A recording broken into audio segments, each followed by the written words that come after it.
Estás escuchando Palabra y Presencia con Jorge Sanabria, trayendo inspiración, motivación bíblica para nuestro día a día.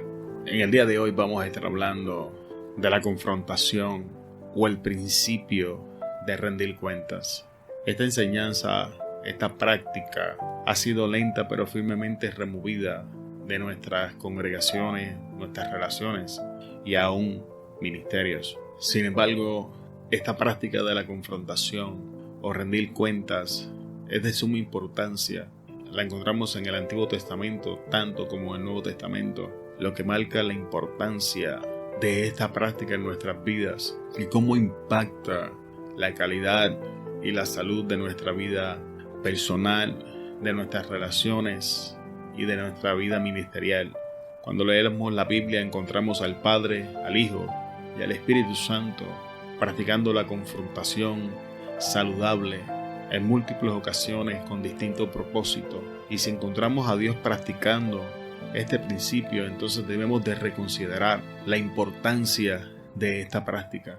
En el día de hoy vamos a ver distintos momentos en la Biblia donde la confrontación es utilizada y vamos a estar hablando de las razones por las que la confrontación fue aplicada y el beneficio que fue obtenido. Es mi intención en el día de hoy que al finalizar esta corta enseñanza, tu visión de la confrontación cambie y que te animes a confrontar con amor y a cambiar tu perspectiva en el momento en que eres confrontado.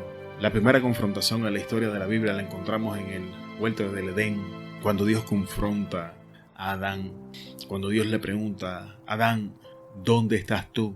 Y es importante recalcar que cada vez que Dios hace una pregunta en la Biblia, nos está dando la oportunidad de hacer una introspección para que evaluemos en la condición y en el lugar donde nos encontramos. Y en esta primera confrontación de la Biblia encontramos a Dios haciendo dos preguntas. Una, ¿dónde estás tú? Siendo la segunda, ¿qué has hecho?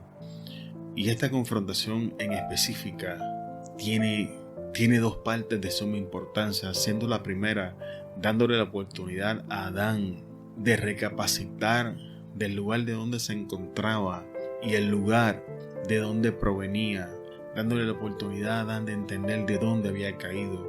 Esta es la misma expresión que encontramos en Apocalipsis cuando encontramos al Señor Jesús hablándole al ángel de la iglesia cuando le dice: mira de dónde has caído. Y la razón para esto es que muchas veces caemos y no nos hemos dado cuenta que caímos. No ha llegado a nuestra atención que ya no nos encontramos en el lugar donde pensamos que estamos, que hemos descendido en vez de ascender. Y si no somos confrontados con esto, ¿dónde estás tú? Si no somos confrontados, vamos a continuar en descenso, vamos a continuar perdiendo terreno hasta que la confrontación nos alcance para que entonces podamos reevaluar de dónde hemos caído. Porque no hay inicio de cambio, no hay inicio de conquista, no hay inicio de nada si no entendemos con claridad lo que está aconteciendo en nuestra vida. Así que la primera confrontación en la Biblia es dándole la oportunidad al hombre de entender el lugar donde se encontraba versus el lugar donde había sido posicionado en el inicio. Y esto es una confrontación sumamente importante. La segunda parte de esta confrontación, que es ¿qué has hecho?, le permite al hombre entender cómo ha llegado al lugar donde se encuentra. Porque si nosotros no entendemos cómo llegamos a donde estamos, va a ser imposible salir de esta situación en la que nos encontramos en el momento. Va a ser imposible trabajar en armonía con el Espíritu Santo porque no sabemos cómo llegamos ahí. No sabemos dónde nos descuidamos, no entendemos qué cosas dejamos de hacer. Así que la primera confrontación en la Biblia tiene dos partes: ¿dónde estás y qué has hecho? Ahora vamos a hablar de la próxima confrontación bíblica. La encontramos también en el libro de Génesis. Es la confrontación que Dios le hace a Caín. Cuando Dios le pregunta a Caín: ¿por qué estás molesto?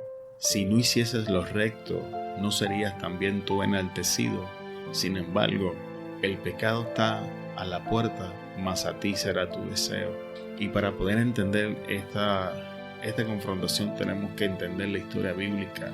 Tanto Abel como Caín llegaban ante la presencia de Dios. Ambos presentaron ofrendas y sacrificios, y la Biblia declara que Dios se agradó del sacrificio de Abel, pero no se agradó del sacrificio de Caín, y esto molestó a Caín. Y la razón por la que Dios le dice a Caín o confronta a Caín: si no hicieses lo recto, no serías tú también enaltecido, era porque Caín había presentado ofrendas y sacrificios a su manera y no a la forma en la que Dios había estipulado. Y no vamos a profundizar en el tema porque es una enseñanza que ya hemos cubierto. El propósito de esta confrontación era confrontar el conflicto emocional que Caín estaba enfrentando. Ahora Caín estaba enfrentando envidia, estaba viendo a su hermano como si Abel le hubiese robado la atención de Dios, como si su hermano le hubiese robado el lugar que le correspondía en la presencia de Dios. Ahora para Caín, si Abel no hubiese existido o si Abel no se hubiese presentado, entonces su sacrificio hubiese sido aceptado. Lo que Caín no entendía es que tal idea era mentira y que estaba creando un conflicto emocional innecesario. Y esta clase de conflicto es tan fácil de aceptar. Nuestras emociones son algo poderoso, y si no las manejamos con sabiduría y con dirección, podemos caer en la misma posición en la que se encuentra Caín. Y si Dios no nos confronta directamente o a través de otra persona, vamos a crear resentimientos y conflictos que, número uno, van a impedir que nos relacionemos con el Espíritu Santo. He estado en esta posición y recuerdo cuando el Espíritu Santo me dijo: no nos podemos relacionar de esta manera. Te has llenado de conflictos. Esto produjo en mi vida un cambio en cuanto al tipo de oración que estaba haciendo, y empecé a decirle al Señor que me enseñara a manejar estos conflictos internos correctamente y con sabiduría. Y entonces entramos en un proceso. Pero si yo no hubiese sido confrontado por la voz del Espíritu, dejándome saber que era imposible relacionarme con Él en el estado emocional en que me encontraba, hubiese continuado descendiendo sin darme cuenta. La confrontación en esta área es sumamente importante, porque no solamente en todas las facetas que vamos a estar hablando en el día de hoy, no nos damos cuenta.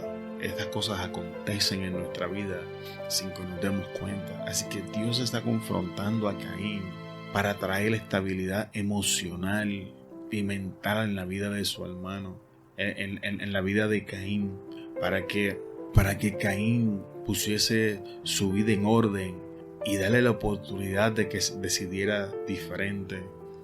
Y esta historia también nos enseña las consecuencias de resistir la confrontación y negarnos a rendir cuenta. Caín se negó a escuchar la voz de Dios. Entonces Caín se va y asesina a su hermano. Y cuando Dios lo confronta con lo que había hecho, le contesta a Dios de una forma retante: ¿acaso soy yo el guarda de mi hermano? Cuando no mantenemos nuestras emociones en orden, nos vamos a rebelar en contra del mandamiento de Dios, nos vamos a rebelar en contra de Dios mismo y vamos a pecar intencionalmente. Y esa es la importancia de mantener nuestras emociones balanceadas, de ser humildes en esta etapa de la confrontación y decirle: Señor, ok, ¿cómo manejo esto? ¿Cómo lo trabajamos? Porque de verdad no sé. Para entonces iniciar el proceso que va a traer sanidad y que va a prevenir la caída en nosotros. La próxima confrontación la encontramos en el libro de Éxodo, donde Dios confronta a Moisés. Dios se le aparece a Moisés en la zarza ardiente y tiene una conversación para enviar a Moisés con una tarea que era mucho más grande de las capacidades que Moisés tenía. Y entonces Moisés tenía un impedimento físico. Moisés era tartamudo, era gago y hablaba con dificultad.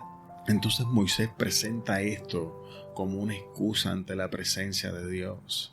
Y Dios lo confronta con la realidad de que fue Él quien hizo la boca, o sea que Él tenía la capacidad de arreglar aquel problema. Sin embargo, en este proceso de confrontación, Dios suple lo que le hacía falta a Moisés, y entonces Aarón entra en la escena. Y ahora Moisés recibía la revelación directamente de la boca de Dios. Entonces la traspasaba a su hermano Aarón, quien a su vez se la dejaba saber a Faraón.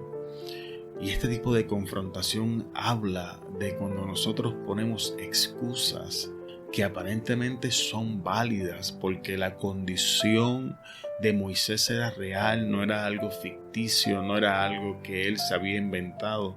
Su situación era genuina y ante la consideración humana era válida, sin embargo ante la consideración de Dios no lo era. Y es cuando le ponemos excusas que aparentemente son válidas ante nuestros ojos y los ojos de aquellos que nos ven a nuestro alrededor para no obedecer el mandato del Señor. La realidad escondida detrás de aquella excusa con su incapacidad era que Moisés no quería hacerlo. Y entonces Dios provee los medios y básicamente tranca esa puerta y ahora fuerza a Moisés a iniciar esta jornada que ya sabemos que lo convierte en uno de los hombres más impresionantes de toda la Biblia, que Dios mismo dice de él que hablaba con él cara a cara. Y si no somos confrontados en esta área de nuestra vida, no vamos a alcanzar el potencial que Dios ha depositado en nosotros, no vamos a ver la grandeza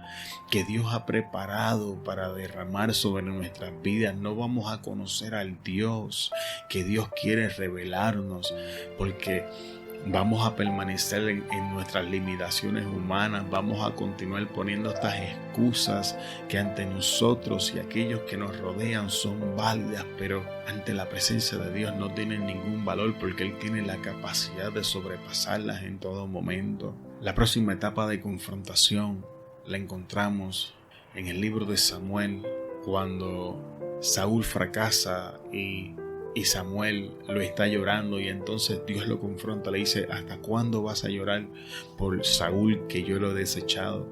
Levántate y ve a la casa de Isaí y vas a ungir para ser el próximo rey, aquel que yo te diré. Y para entender el dolor tenemos que entender la historia bíblica. Cuando Samuel era el juez de la nación de Israel, ya en su vejez Samuel decide retirarse. Y entonces el pueblo le pide un rey, y esto es desagradable ante la presencia de Samuel. Así que Samuel va ante la presencia de Dios. Dios le dice: Samuel, no te desechan a ti, me desechan a mí, pero vamos a darle lo que ellos quieren. Y entonces Saúl entra en la escena. Y recordemos que ya Samuel está en su vejez. Entonces Samuel comienza a invertir tiempo, energías, esfuerzo, a invertir el conocimiento y la sabiduría que ha adquirido con el pasar de los años en el primer rey de la nación hebrea. Y después de tantos años, después de tanto esfuerzo, después de invertir tanto, Saúl fracasa. Y obviamente Samuel está llorando porque aquel proyecto en el que había invertido tanto ha fracasado, ha sido desechado por Dios. Porque Saúl está considerando la realidad de su condición, ha envejecido. Samuel no se está haciendo más joven. Con cada día que pasa, se acerca más a sus momentos finales y siente que ha fracasado. Saúl fue el que fracasó, sin embargo Samuel está llorando este fracaso porque Samuel estaba invertido en Saúl.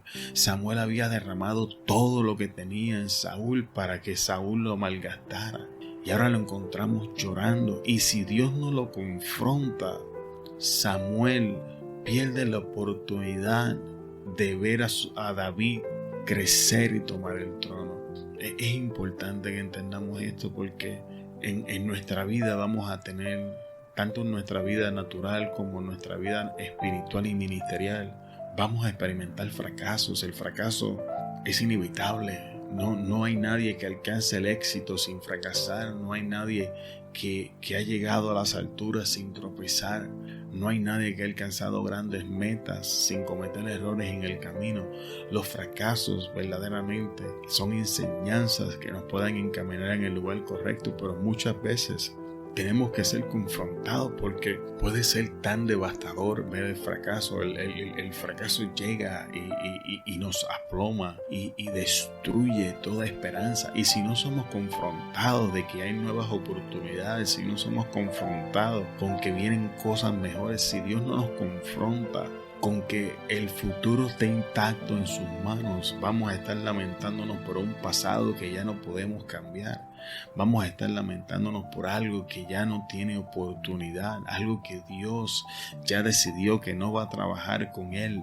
Y es increíblemente importante que seamos confrontados en esta área, porque el pasado se puede convertir en algo pesado de cargar, en un equipaje innecesario, en un bagaje que drena nuestras fuerzas, que nubla nuestra visión, que distorsiona nuestros pensamientos, que imparte dolor, inflige sufrimiento sobre nosotros, que nos impide ver a Dios con claridad y podernos mover a ese nuevo proyecto, a ese nuevo inicio que Dios tiene para nosotros. Cuando escuchamos a Dios decir, yo hago cosa nueva, tenemos que entender que antes de que algo nuevo tome inicio, lo presente tiene que convertirse en pasado. Todo lo que sucede debajo del sol nace, crece, envejece y muere. Y aunque podemos hablar de este proceso, cuando nos acontece a nosotros es devastante, es difícil, y si no somos confrontados nos vamos a quedar estancados. La próxima confrontación la encontramos en el libro de Jeremías. Dios le habla a Jeremías que vaya y lleve una palabra a la nación de Israel, y Jeremías dice, Jehová, yo soy niño. Y entonces Dios le dice, no me digas que eres niño, vas a llevar la palabra que yo he puesto en tu boca. Y esta confrontación está diseñada, como vemos en el caso de Jeremías, para desarmar el obstáculo de la edad, de la inexperiencia, de la falta de sabiduría. Cuando somos retados por Dios a entrar en dimensiones en nuestra vida que son desconocidas, esta excusa va a salir a florecer. Esto es algo que vamos a presentar no tan solamente ante la presencia del Señor, sino ante nuestros líderes, ante todos y cada uno de aquellos que están envueltos en este proceso. Y si no está la madurez y la visión en ese momento, vamos a perder grandes oportunidades para crecer, grandes oportunidades para darle inicio a cosas nuevas. Esta excusa es mortal, porque no entendemos que no hemos sido ungidos para hacer cosas que ya sabemos. Hemos sido ungidos para entrar en dimensiones desconocidas y conquistar cosas que nos quedan grandes. Hemos sido ungidos para alcanzar cosas que de otra manera serían imposibles. Hasta el sol de hoy, desde que Dios me liberó y cambió mi vida de la adicción hasta donde me ha traído, he estado ejerciendo distintas funciones. Y la verdad es que no he estado capacitado para hacer ninguna de ellas, y mucho menos cualificado. Y sin embargo Dios me ha puesto en esas posiciones, y por su gracia he desempeñado muy bien y he sido destacado. Sin embargo, la tentación de no entrar en la posición siempre estuvo presente, porque yo sabía que no estaba cualificado. Yo sabía que no tenía los recursos a mi disposición que eran necesarios. Y entiendo el reto de entrar en esta clase de dimensión y el miedo que se siente. Y si no somos confrontados, sea por una persona o por el Espíritu, vamos a perder grandes oportunidades en nuestra vida. Ahora vamos a ver una confrontación que es una de las más difíciles en el trayectorio de nuestra vida, y es la confrontación que David le hace a Saúl. Sabemos que Saúl se levanta en contra de David cuando realiza que David es el sucesor del reino de la nación de Israel.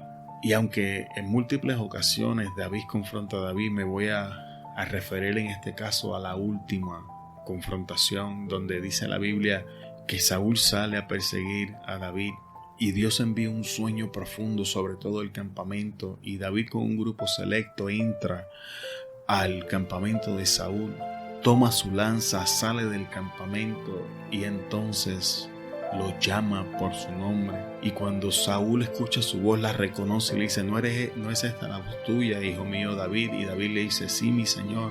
Y entonces David confronta a Saúl de que por qué lo persigue, basado en una mentira de que él no anda persiguiendo su vida.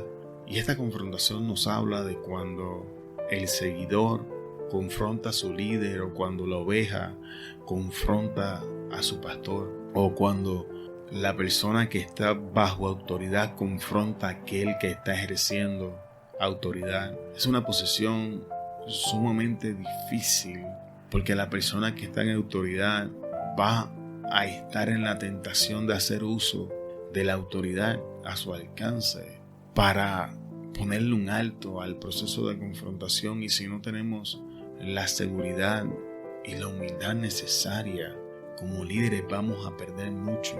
Esta confrontación es beneficiosa para ambas partes. David no estaba interesado en el reino. De hecho, David había sido incitado en múltiples ocasiones que asesinara a Saúl, y la oportunidad se había presentado. Vamos a hablar de una de ellas, cuando Saúl entra a defecar a una cueva y David está dentro y le corta el manto. Esa es una de ellas. Ahora, en esta ocasión, en vez de tomar la lanza, David pudo haber asesinado a Saúl y salir del campamento y nadie se hubiese levantado. Sin embargo, esa no era la intención de David. Y aquí tenemos a David confrontando con la realidad a su líder Saúl, y tenemos que entender de que en este punto de la historia Saúl está persiguiendo a David. David recibe muchas cosas por la mano de Saúl.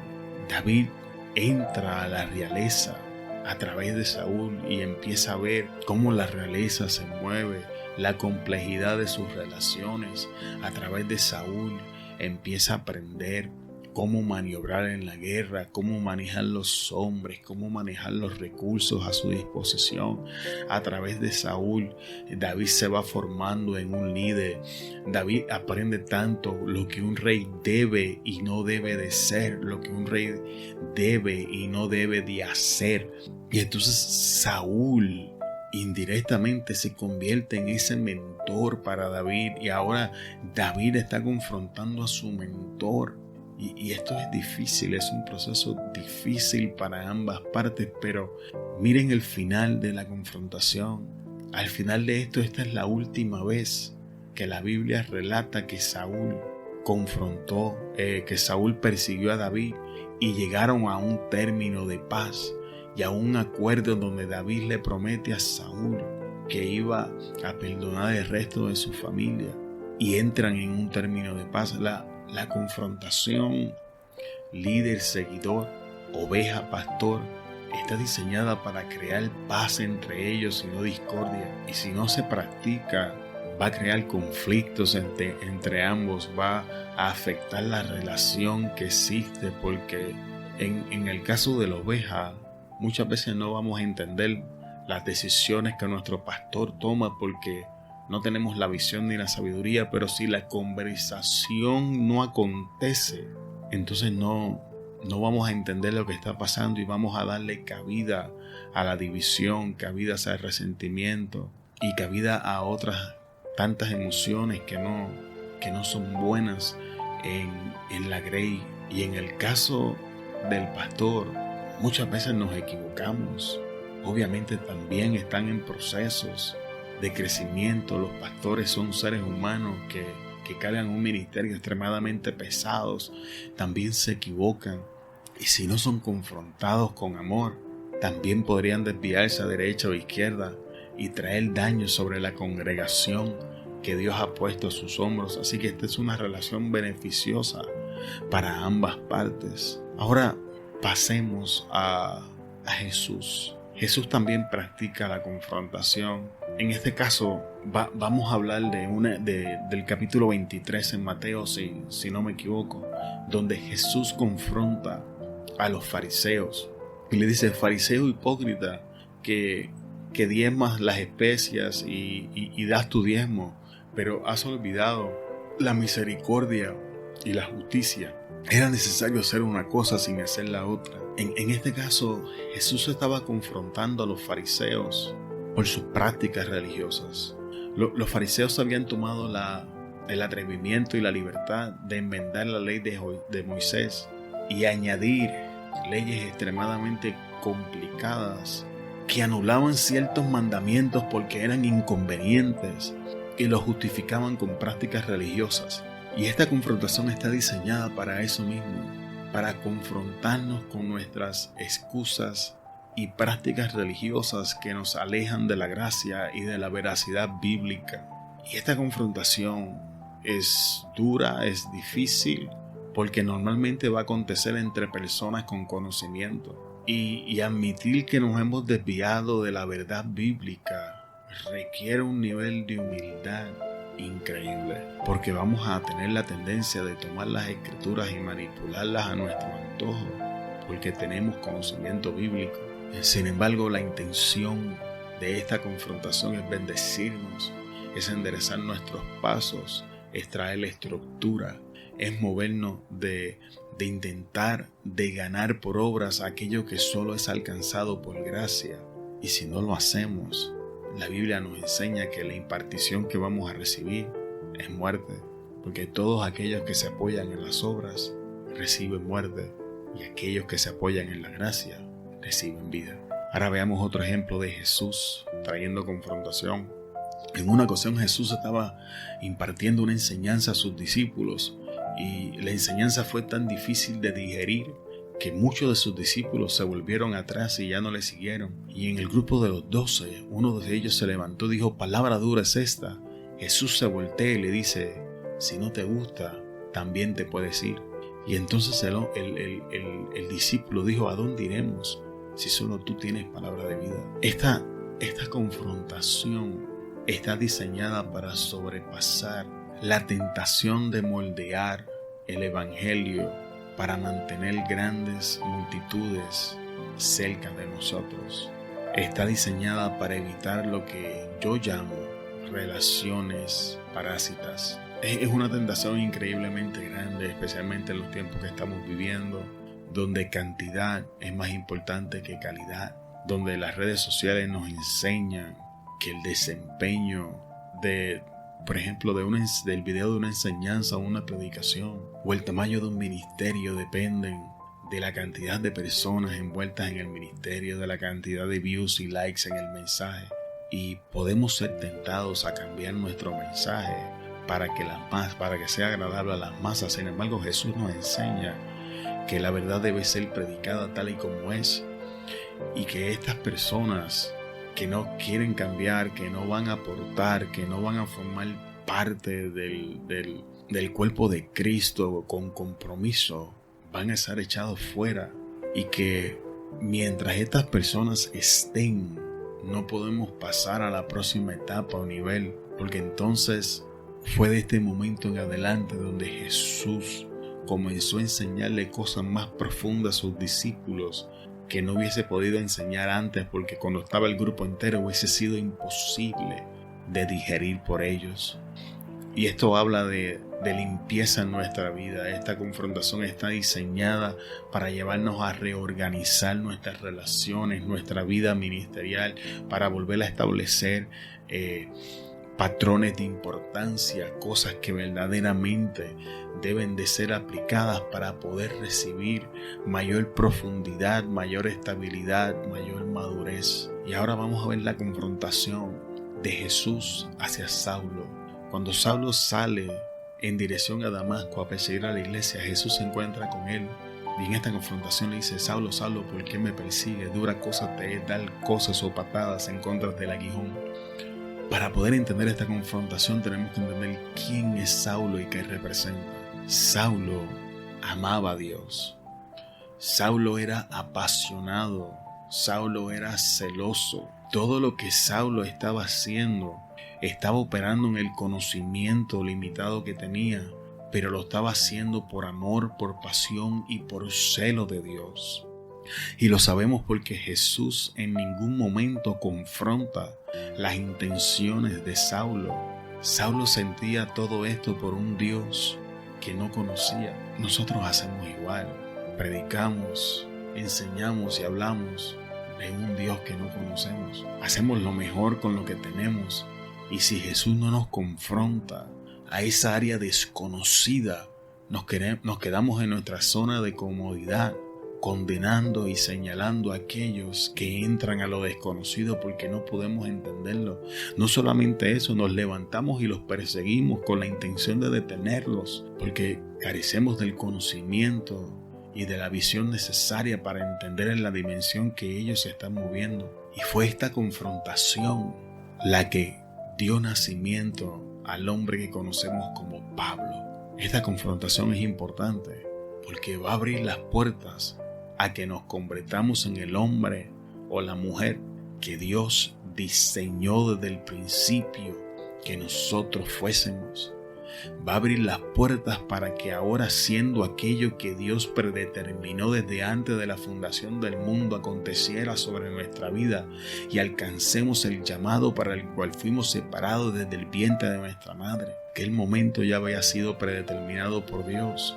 Saulo había sido elegido desde mucho antes y él no lo sabía. Y si no somos confrontados con esto, no vamos a alcanzar esas promesas. Vamos a permanecer operando en una dimensión que conocemos, perdiendo de vista todo lo que Dios tiene para ofrecer, que es desconocido para nosotros. Y ahora, para finalizar, vamos a ver al Espíritu Santo confrontándonos. La Biblia dice que el Espíritu nos convencerá de pecado. El Espíritu nos confrontará con nuestras fallas, con nuestra falta, con nuestra debilidad, para traer el arrepentimiento en nuestras vidas. Si el Padre, si el Hijo y el Espíritu Santo practican la confrontación, creo y estoy convencido de que nosotros debemos cambiar nuestra perspectiva y reintegrar esta práctica a nuestro círculo, a nuestros ministerios, a nuestras iglesias, y poder operar con la humildad necesaria para que Dios traiga sanidad a nuestras vidas, para que Dios traiga promoción, para que Dios traiga madurez, para que Dios entonces revele aquello mejor de lo que pensamos que estamos perdiendo, para que entonces la gente y las cosas que tienen que ser quitadas salgan del escenario y Dios pueda integrar las cosas que de verdad van a dar fruto, para que podamos accesar a esas nuevas dimensiones potenciales y llamados que Dios ha hecho en nuestra vida, para poder cambiar nuestras prácticas, nuestros hábitos pecaminosos y entrar al nivel de santidad al que Dios nos llama. Vamos a dejarlo hasta aquí en el día de hoy. Te bendecimos en el poderoso nombre de Jesús. Te esperamos en el próximo episodio. Se despide Jorge Sanabria de Palabra y Presencia. Hasta luego.